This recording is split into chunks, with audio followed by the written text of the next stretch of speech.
Top quality और consistent performance के लिए सिर्फ सिल्वर पंप नाम याद रखना।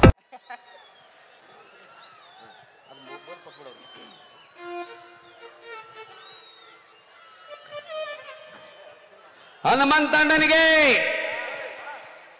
ಉತ್ತರ ಕರ್ನಾಟಕದ ಹುಲಿಗೆ ಎಲ್ಲಿ ಹುಲಿ ಬಿಡೋ ಮರ ಇಲಿಯಾಗಿ ನಿದ್ದೆಗೆಟ್ಟು ದಿನ ಬೆಳಿಗ್ಗೆ ಸಂಜೆ ಬ್ಯುಸಿ. ಒಂದ್ಸರಿ ಜೋರಾದ ಚಪ್ಪಾಳೆ ಬರಲಿ ನಮ್ಮ ಹನುಮಂತಣ್ಣನಿಗೆ. ನಿಜವಾಗ್ಲೂ ಬಿಗ್ ಬಾಸ್ ಅಲ್ಲಿ ನನಗೆ ತಿಳಿದ ಮಟ್ಟಿಗೆ ಇಡೀ ಸೀಸನಲ್ಲಿ ತುಂಬಾ ಇಷ್ಟವಾಗಿರೋದು ನನಗೆ ಹನುಮಂತನ ಜೊತೆ ನಾವು ಯಾವಾಗಲೂ ಇರ್ತೀವಿ ಅಂತ ಹೇಳ್ತಾ ಇಲ್ಲ ಈ ಮಾತು. ಎಲ್ರಿಗೂ ಇಷ್ಟ ಆಗುವಂಗೆ ಅಲ್ಲಿ ಇದ್ದು ಜನ ಮೆಚ್ಚುಗೆ ಪಡೆದು ಇಡೀ ಕರ್ನಾಟಕಕ್ಕೆ, ಅದರಲ್ಲಿ ಉತ್ತರ ಕರ್ನಾಟಕಕ್ಕೆ ತುಂಬಾ ಬೇಕಾಗಿರುವಂತಹ ಒಂದು ಅದ್ಭುತ ಒಂದು ವ್ಯಕ್ತಿತ್ವ ಅಂತಂದ್ರೆ ನಮ್ಮ ಹನುಮಂತಣ್ಣ ಲಮಾಣಿ. ಒಂದ್ಸರಿ ಜೋರಾದ ಚಪ್ಪಾಳೆ ಬರಲಿ ಹನುಮಂತಣ್ಣನಿಗೆ. ಏನ್ ಹೇಳ್ತೀರಿ ಹೇಳ್ರಿ. ತಡೆಯೋ ಹುಲಿ, ಮಾತಾಡ್ತೀನಿ.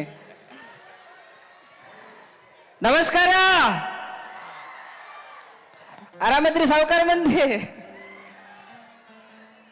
ನಾನು ನಿಮ್ಮೆಲ್ಲರ ಪ್ರೀತಿ ಆಶೀರ್ವಾದದಿಂದ ಚಲೋ ಅದೀನಿ. ನನಗೆಲ್ಲರೂ ವೋಟ್ ಮಾಡಿ ಗೆಲ್ಸಿದ್ದಕ್ಕೆ ನಿಮಗೆ ತುಂಬ ಹೃದಯ ಧನ್ಯವಾದಗಳೋಣ. ನಿಮ್ಮ ಪ್ರೀತಿ ಆಶೀರ್ವಾದ ಹಂಗ ನನ್ನ ಮೇಲೆ ಇನ್ನೂ ಇರಲಿ. ಕಾರ್ಯಕ್ರಮ ಸ್ಟಾರ್ಟ್. ಹುಲಿ ಏ ದೋಸ್ತ, ಇದು ಸೌಂಡು, ಇದು ಬೇಕಾಗಿರೋದು. ಇನ್ನೊಂದ್ಸರಿ ದೋಸ್ತನ ಯವ್ವೇ ಹಂಪಿ ಉತ್ಸವಕ್ಕೆ ಬಂದಿದ್ವಿ. Yes ready.